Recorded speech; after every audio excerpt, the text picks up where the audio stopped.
बच्चों previous topic में हम डिस्कस कर चुके हैं बायट-सावर्ट लॉ के बारे में और आज का टॉपिक है ampere circuital law.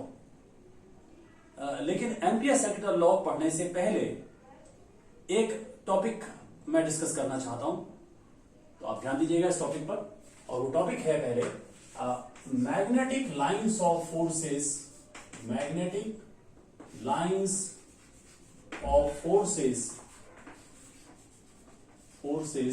around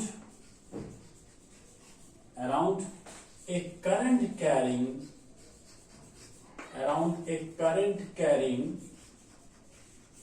solenoid।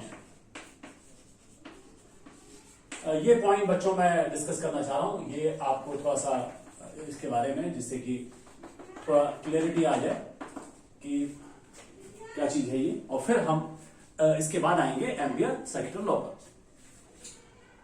बच्चों सबसे पहली बात आती है कि सोलिनॉइड क्या होता है, right. Solenoid is basically the large number of turns of copper wire which is bound very closely, right, around the any material. If it is wound over iron rod, that is called iron cored solenoid, right? If there is air inside, only the turns are there, then it is called air cored solenoid. मैं यहां दिखा रहा हूं बच्चों इस diagram को, आप देखिएगा तो क्लियर हो जाएगा। मैं इसको इस तरीके से दिखा देता हूं, ये आप ध्यान से देखिएगा। Large number of turns, very closely wound, very large number of turns and very closely wound, right? Large number of turns of fine insulated copper wire which is wound over any material or which is wound in air only. जैसे अगर अंदर air है इसके, तो हम इसको कहेंगे air code solenoid. अगर आयरन रॉड है उसके ऊपर वाउंड किया गया है, एक आयरन रॉड है उसके ऊपर अगर वाउंड करते हैं हम, तो हम उसको बोलेंगे आयरन कोड सोलिनॉइड। अगर एल्युमिनियम है, एल्युमिनियम के ऊपर वाउंड है, तो हम कहेंगे एल्युमिनियम कोड सोलिनॉइड, राइट। तो यहां पे मैंने इसको आप समझिए कि एयर कोड सोलिनॉइड के रूप में लिखा रखा। अब सोलिनॉइड की अपनी इंपॉर्टेंस उस तरीके से नहीं है, but when we pass the current into a solenoid, वो बड़ी इंपॉर्टेंट बात है। और वो क्या बात है जरा समझिएगा। Suppose we pass a current through a solenoid, then what happens, the solenoid behaves as a magnet, it behaves as a bar magnet having its north and south poles। अब बच्चों बार मैग्नेट में north और south pole होते हैं। जब हम ये कह रहे हैं कि जब हमने करंट पास करा दी एक सोलिनॉइड में, तो इसका बिहेवियर बिल्कुल बार मैग्नेट की तरह हो जाता है, राइट। तो यानी कि इसमें भी पोल्स बनते हैं। अब क्वेश्चन ये राइज होता है कि अगर पोल्स बनते हैं, इसका बिहेवियर एक्सपेरिमेंटली कंफर्म है कि ये बार मैग्नेट की तरह है, तो इसके पोल्स अगर बनते हैं तो पोल्स का पता हम कैसे करेंगे। तो बच्चों इसका एक तरीका है पता करने का, और उसको समझिएगा, और वो याद करना भी आसान है। मैं यहां पर डायग्राम से बता देता हूं उसको। सपोज कीजिए कि कहीं से किसी जगह पर एक सर्कुलर टर्न है और इसमें करंट क्लॉकवाइज फ्लो कर रही है, राइट। या तो करंट क्लॉकवाइज होगी या करंट एंटी क्लॉकवाइज होगी, राइट। इस तरीके से हो सकती है। अगर ये क्लॉकवाइज है तो देखिए बच्चों यहां पर ये एस मैच करेगा, इसका देखिए एरो, देखिए इसका एरो ये मैच कर रहा है, इसका एरो ये मैच कर रहा है। अगर क्लॉकवाइज है तो साउथ पोल की पोलरिटी बनेगी, वहां पर करंट की वजह से पोलरिटी बनती है बच्चों। तो क्लॉकवाइज की वजह से साउथ, और अगर एंटी क्लॉकवाइज है, देखिए मैचिंग करा देता हूं मैं, ये देखिए ये आप देख रहे होंगे, ये देखिए ये एरो मैच कर रहा है, ये एरो, यानी कि अगर एंटी क्लॉकवाइज है तो ये नॉर्थ पोलरिटी शो करता है। करंट की वजह से दिमाग में रख लीजिए कि पोलरिटी बनती है। अगर करंट क्लॉकवाइज है then it is south pole, अगर करंट एंटी क्लॉकवाइज है इट इज नॉर्थ पोल। अब यहां पर देखिए बच्चों, इस केस में हम अप्लाई करके देख लेते हैं। जैसे ये करंट फ्लो कर रही है बच्चों, करंट इस तरीके से देखिए ऐसे आ रही है, इधर से देखने पर, क्योंकि एक बात ध्यान रखिएगा, अगर मैं किसी टर्न में अगर इधर से उस टर्न में करंट देखूंगा तो इधर अगर क्लॉकवाइज दिख रही है तो ध्यान रखिएगा इधर से अपोजिट साइड से वो एंटी क्लॉकवाइज दिखेगी, तो आपको क्लियर ही होगा। यहां से इधर से मैं देख रहा हूं और ये इस साइड से देखने पर करंट क्लॉकवाइज है, तो यहां देखिएगा बच्चों ये साउथ पोल बनेगा। देखिए मैच कर रहा नहीं कर रहा, ये एरो इधर से ये साउथ पोल बनता है। ठीक हो गया। अब बात करते हैं कि मैं इधर साइड से देखूंगा, अगर दूसरे कॉर्नर से देखूंगा, इस एंड से देखूंगा, राइट।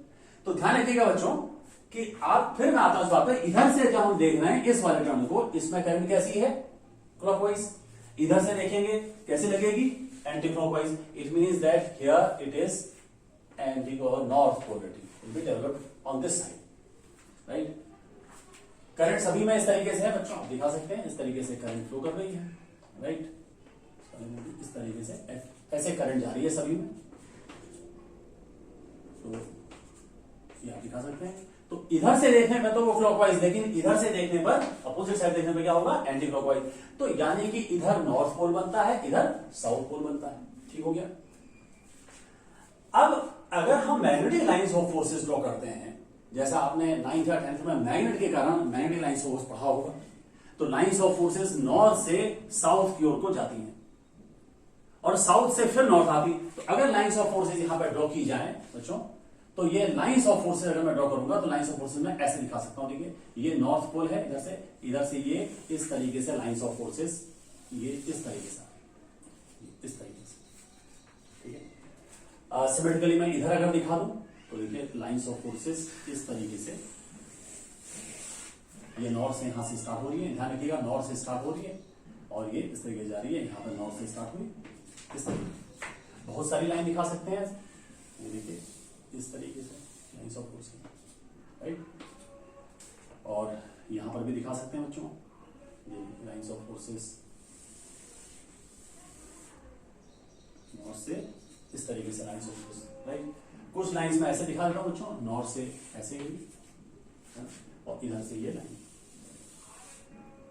राइट, ये नॉर्थ से गई और साउथ होते हुए, ये पूरी लाइन ही दिखा रहा हूं लेकिन पूरी लाइन ध्यान रखिएगा।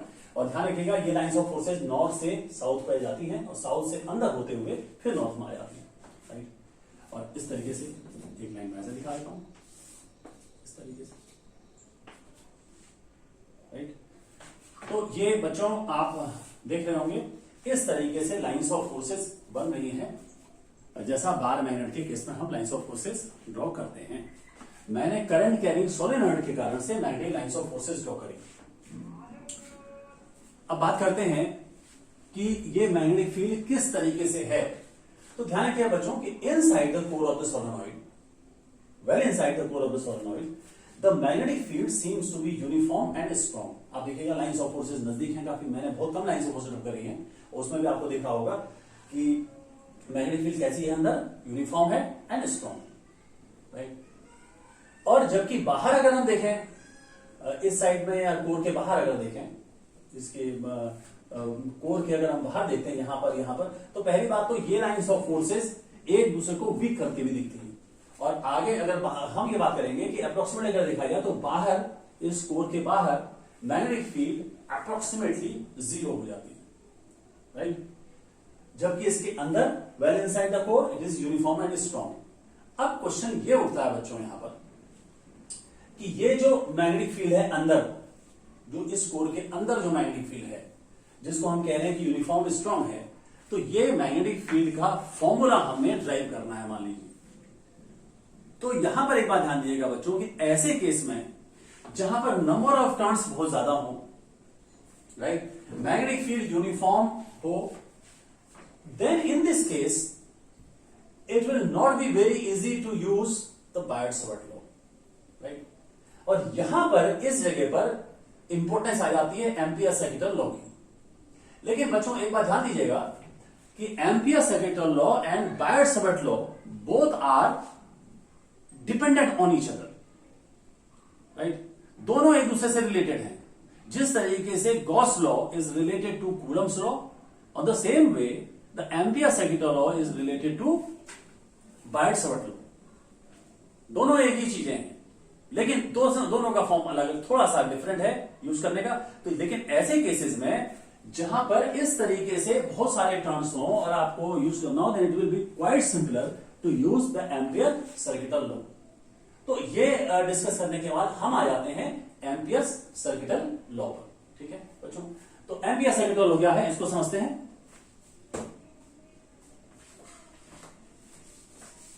Ampere circuital law, this is another topic, जो टॉपिक हम डिस्कस करना चाह रहे थे, और ये पॉइंट उससे पहले ही चूंकि आ रहा था यहां पर, तो आप ये समझ पाएंगे अभी हम डिस्कस करेंगे कि इसका क्या इंपॉर्टेंस है इस लॉ में, है ना।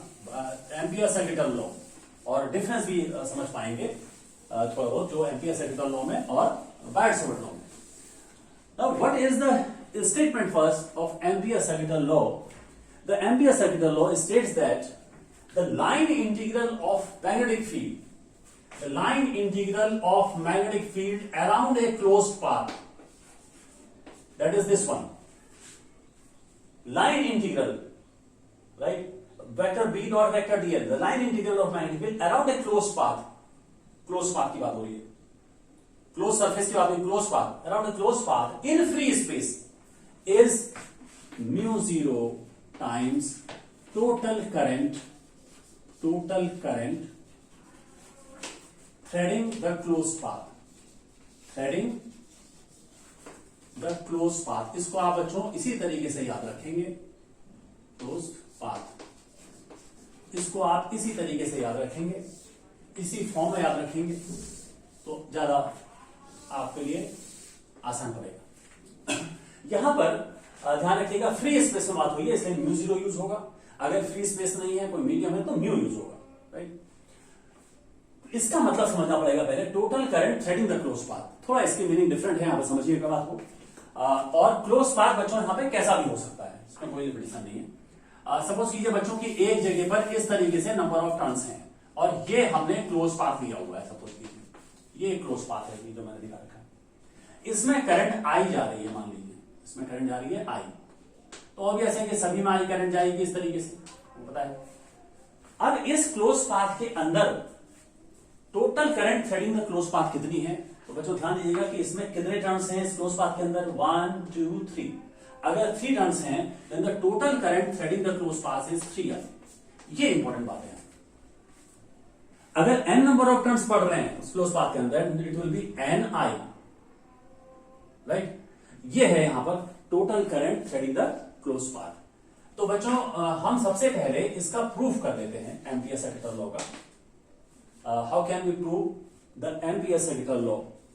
तो एक हम यहां पे सिंपल केस ले रहे हैं डिस्कस करने के लिए। सपोज कीजिए कि बच्चों हमारे पास एक प्लेन के परपेंडिकुलर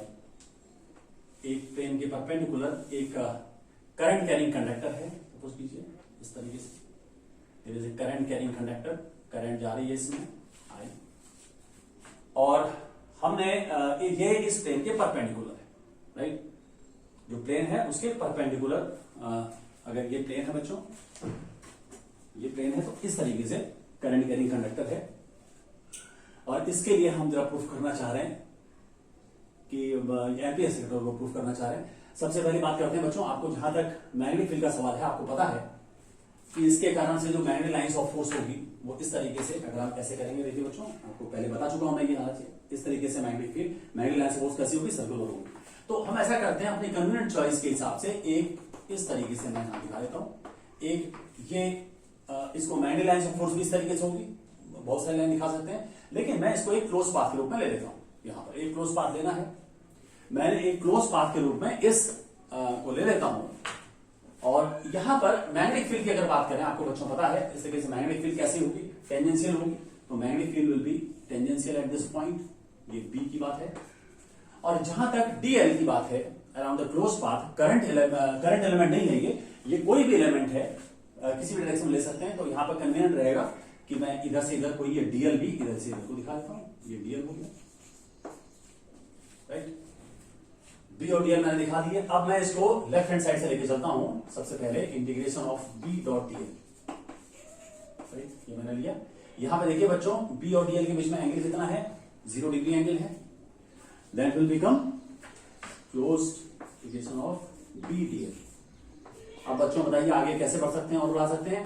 देखिए बी की वैल्यू आपको पता है कि स्ट्रेट कंडक्टर के कारण, अगर हम यहां बात करें कि बी की वैल्यू क्या होगी, इससे पहले बात कर लेते हैं, यहां से मान लीजिए ये जो सर्किल है इसका रेडियस r है सपोज कीजिए, तो एक स्ट्रेट कंडक्टर है और मैग्नेटिक फील्ड यहां पर हमें बतानी है, जहां मैग्नेटिक फील्ड मैंने दिखा रखी है r डिस्टेंस पर, वो मैग्नेटिक फील्ड कितनी होगी इसका फॉर्मूला हम डिस्कस कर चुके हैं बायट-सावर्त लॉ की एप्लीकेशन में।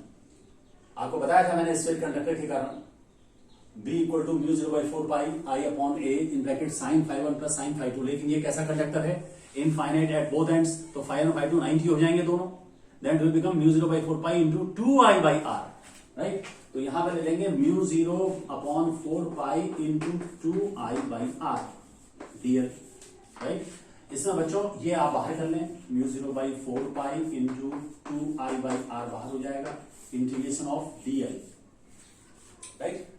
अब ये इंटीग्रेशन ऑफ dl कितना होगा बच्चों, dl तो ये है, इंटीग्रेशन ऑफ dl मतलब total length, that will become 2πr, तो ये आगे बढ़कर क्या हो जाएगा, अगर मैं इसको आगे बात करूं तो ये हो जाएगा mu 0/4 pi into 2I/r into this will become 2πr, right. तो बच्चों ये देखिएगा आप, ये 4 पाई और ये 2 और ये कैंसिल हो जाएगा, r will be cancel, this is mu 0 into I, that is mu 0 into current threading the close path, current threading the close path.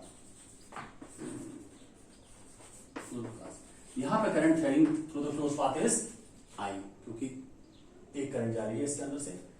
So this way we have proved the Ampere second law. बच्चों मैं फिर एक बार बता देता हूं कि Ampere second law and Biot Savart law are very much related to each other. यहां भी आपने देखा होगा कि we have proved Ampere second law using the application of बायट-सावर्त law. So both are actually very dependent upon each other. But sometimes it will be quite simpler to use the Ampere second law, especially when there are large number of turns, closely wound the turns, and we have to find the magnetic field. In this situation, we can use the Ampere second law. Right. So this time I have discussed this empirical law, and next time I will discuss the applications of Ampere's second law. Thank you.